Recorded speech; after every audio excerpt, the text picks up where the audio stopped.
Welcome to The Hypnotist, the show that gives you inside access to cutting-edge hypnosis with real clients facing genuine issues. Brought to you by the hypnotherapist demanded by celebrities, CEOs, and even royalty, Adam Cox. These recordings took place live from Adam's clinic in London's world-famous Harley Street. This podcast features powerful hypnosis, so do not listen while driving or operating machinery. This recording is not suitable for those with epilepsy or severe mental health issues. So, get yourself comfortable and enjoy today's episode of The Hypnotist.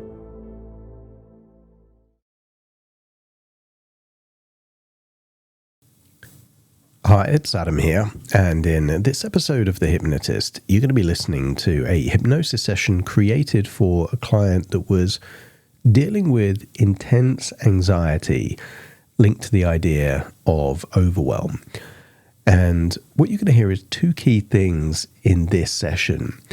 One is the session itself is designed to prime for resourcefulness in the very context that historically had caused a sense of either anticipatory fear or overwhelm. And that is by first disassociating from a future that is desirable and then associating into that resourceful state.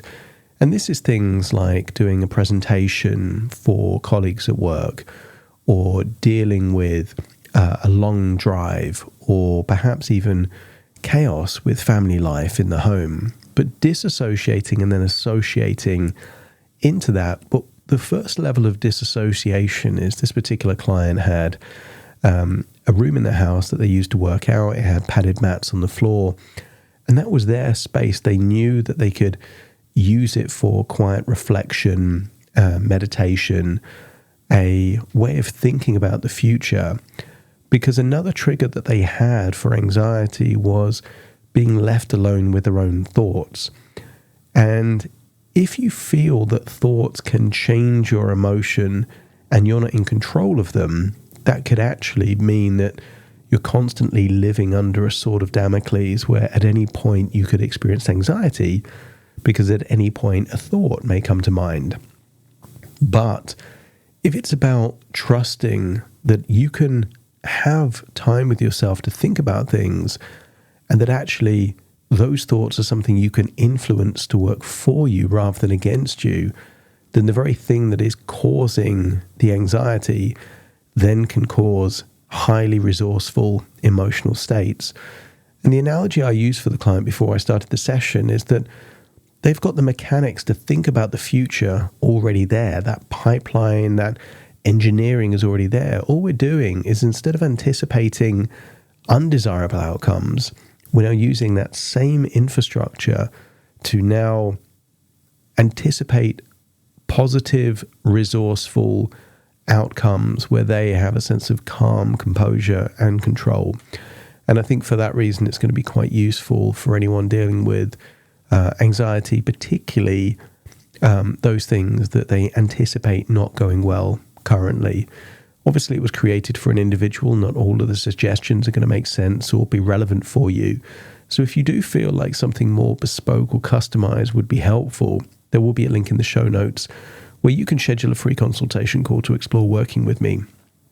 For now, though, find a quiet, comfortable place where you won't be disturbed, relax, and enjoy the session.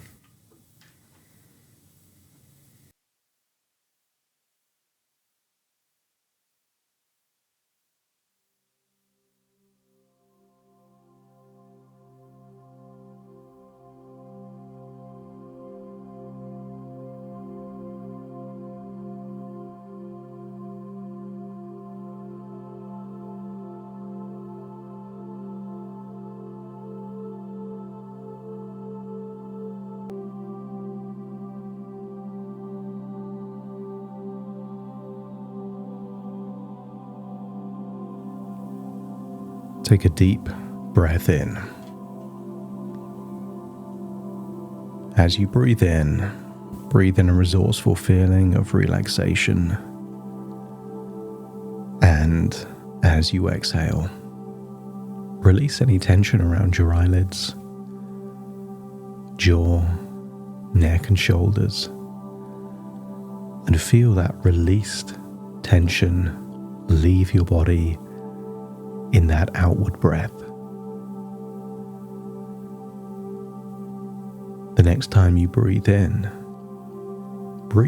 just 1% deeper than the breath before. And as you exhale, elongate that outward breath, making that ever so slightly longer than the previous breath. Allow that to compound. So the more you breathe, the slower you breathe. And the slower you breathe, the deeper you breathe. And the deeper you breathe, the deeper relaxed you become.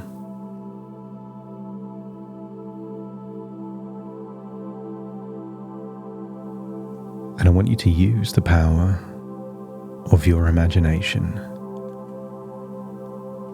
to imagine drifting off to a place where change happens. You already know that place. You've been there many times. Some people call that place hypnosis. Others, imagination. While others would call it quiet reflection. And I want you to use that power of your imagination to imagine how you would look if you were seated in a quiet, relaxed position in a room with a padded floor. See the position of your body and just observe, like a fly on a wall or a tiny hidden drone camera flying around. Imagine seeing just how relaxed your face and jaw looked, how your neck and shoulders were completely relaxed. But most of all, pay attention to those slow, deliberate, diaphragmatic breaths. This version of you in your imagination is breathing slowly and deeply. And you can tell from the facial expression that this version of you is completely relaxed, but also highly resourceful.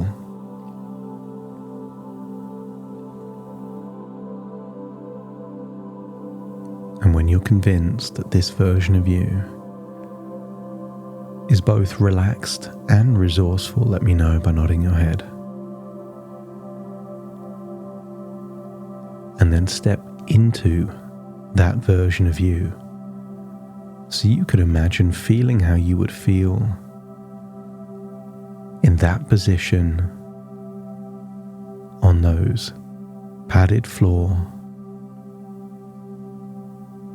And imagine the sensation maybe of the fabric or the mats beneath you.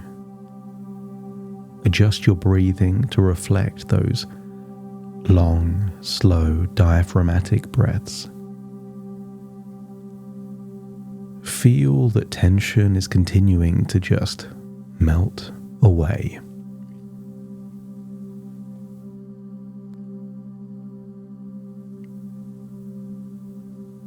And feel that you are safe and comfortable and calm with your own thoughts. Being safe with your own thoughts is halfway to escape feelings of anxiety that have bothered you for some years. Because the real cause of anxiety is never the thing thinking about the thing. And when you change the thoughts, anxiety can very quickly evolve into empowerment,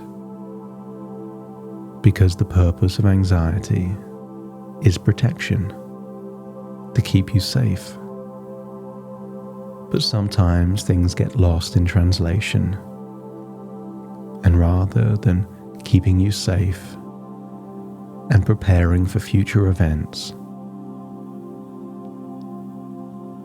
it becomes an echo chamber where the thought creates an emotion, which creates another thought, which creates a more intense emotion.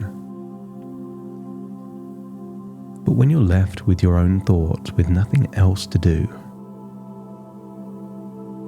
you get to change any of those thoughts that no longer serve you.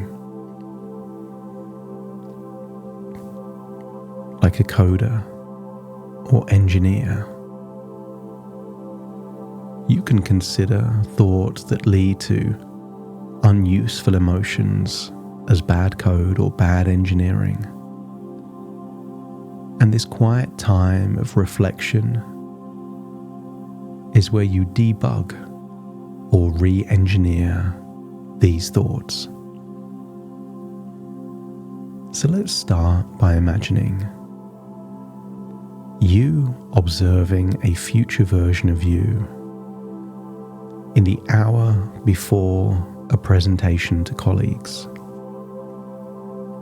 But in this thought, you are seeing yourself smiling, looking forward to doing the talk or presentation. You can tell from your body posture that that future version of you is relaxed, calm,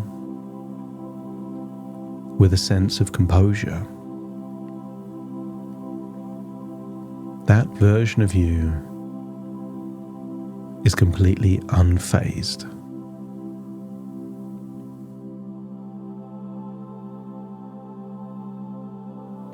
I want you to observe as the hour becomes 30 minutes before the talk, and yet you're still smiling, not in a forced way, but genuinely relaxed. Seeing yourself with confidence because you have something valuable or useful to share.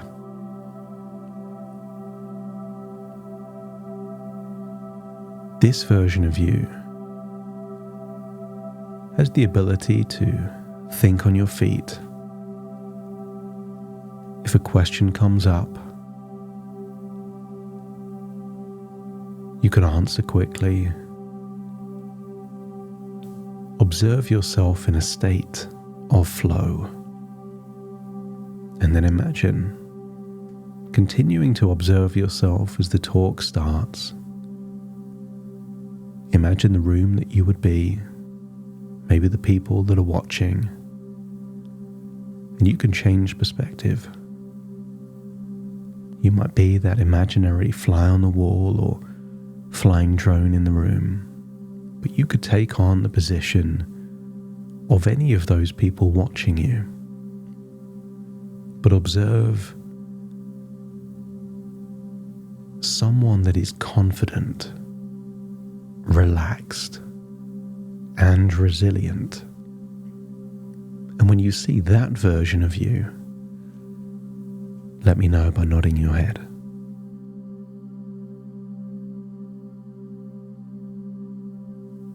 And when you're convinced that that version of you is indeed confident, relaxed, and resilient, step into that version of you, now taking a first-person perspective, and rewind it. So the hour that precedes the talk, you also felt confident, relaxed, and resilient. That rather than seeing yourself smile, you feel like you're the one smiling. Process your inner dialogue as you're making evaluations that are conducive to feeling confident, relaxed, and resilient.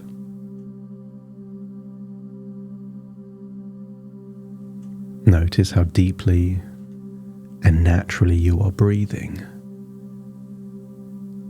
And maybe you could imagine staring into a watch where you can see that your heart rate is conducive to someone that is indeed relaxed and confident.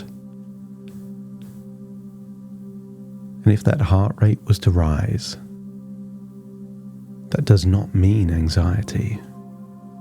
It means excitement. It just means that your body is giving you just enough cortisol to be alert. No need for caffeinated drinks. Your body will keep you alert for you.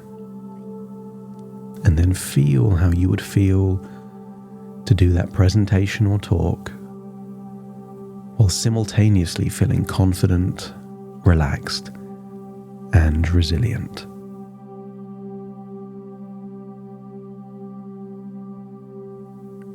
And when it's finished, there is no sense of relief, just a sense of personal pride, a sense of accomplishment. Because when accomplishment is the evaluation, dopamine is the reward. So when you feel that you've done your best, which was good enough, and you feel that sense of accomplishment, let me know by nodding your head.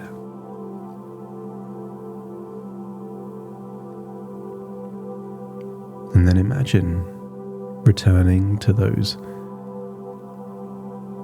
mats, those padded floors.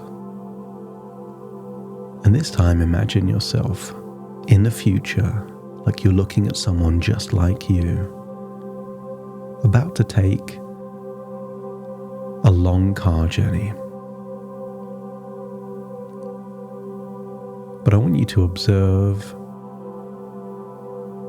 a version of you that is optimistic, that is looking forward to the drive, looking forward to what the drive will accomplish, but also looking forward to whatever experience you will have in the car. And maybe that's nice scenery. Maybe that's enjoying the drive. Or maybe it's the music you listen to or what you learn while driving. I want you to observe the time leading up to the drive, the departure, and then observe either from inside or outside the car, but not in your own body yet. As you drive confidently, optimistically, brimming with enjoyment, follow the car journey all the way to your destination and back. And when you're convinced that you're seeing someone just like you, confident, optimistic, and enjoying the drive, then it's time to step into that version of you. But step into you before you even commence the journey. And feel that optimism. Feel that enjoyment. Feel that the evaluations you're making are positive, useful, and conducive to feeling relaxed, and that driving is enjoyable. And then imagine, in that first-person perspective, starting that drive. And maybe the drive is small streets to begin with, before leading to multi-lane roads, and maybe even joining large freeways. Feel that no matter what the weather, what the traffic, what the variables are inside or outside the car, feel how good you can feel to enjoy driving.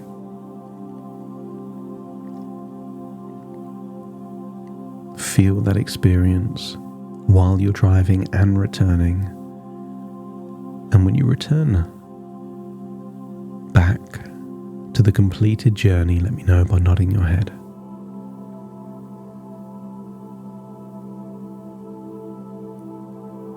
Find yourself there in that relaxed position back on that padded floor. And then observe a future version of you dealing with chaos inside the home. Maybe screaming, yelling kids. Maybe something else, drama. But you're observing yourself being the eye of the storm and not the storm itself. You are the calm in the chaos. Anyone else can raise their voices, shout, scream, or yell, and yet you are the stoic leader, immovable. See yourself being consistent, measured, and in control. See that slow, deliberate voice rewarding those that are being respectful and polite. No longer oiling the squeaky wheel. You are rewarding the very behavior you desire more of. And when you feel that, yes, indeed, you are observing the calm in the storm, the version of you completely in control no matter what is happening outside of you, let me know by nodding your head. And then step into that version of you, now feeling how it would feel to be calm, in control, that you are on an even keel. No need to react, no yelling, no scolding, just present. You can hear the words without having to respond to all the words. In fact, you will tune out anyone yelling like it's a transmitter on a frequency that you don't have access to. And the ones that are communicating in that respectful, polite way, you'll find yourself responding to them first.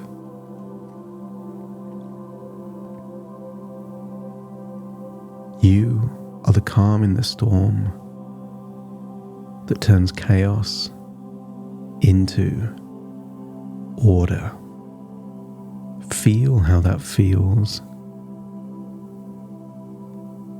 And then imagine in that first person perspective resolving an issue, a disagreement, making a decision that is fair and reasonable, but doing it from a place of composure, self-control, and that stoic calm. And if your unconscious agrees, then you can think about the future and think about the future as you want it to be, both observing yourself and then experiencing that future. And in doing so, you create a powerful portal to the resources that will lead to self-fulfilling prophecies of being resourceful in these very moments that in the past may have caused anxiety, but now will cause you to feel confident, composed, enjoyment, and a sense of being in control. Then let me know by nodding your head.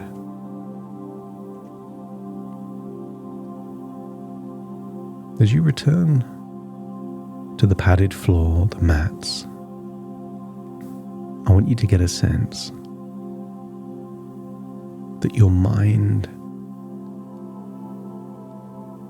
is your ally and your enemy, depending on what you feed it. That when you think about what you don't want, you feed anxiety. And when you feed your mind what you do want in your future, you are feeding optimism, confidence, and composure. And that this quiet time of reflection is the ultimate time to feed that which you desire more of. If your unconscious agrees, let me know by nodding your head. And now it's time to return to the present moment, taking all of these changes and new ideas and feelings of resourcefulness with you as you take a deep breath in through your nose and out through your nose.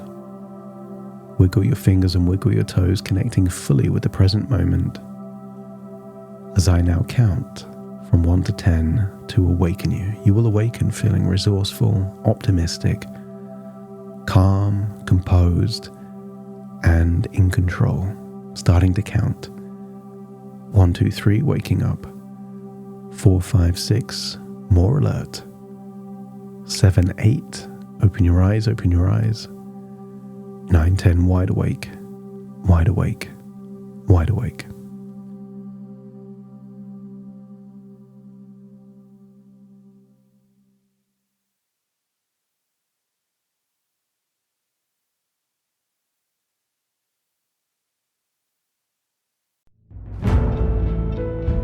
Thank you for listening to The Hypnotist with Adam Cox, the show that gives you inside access to cutting-edge hypnosis with real clients facing genuine issues.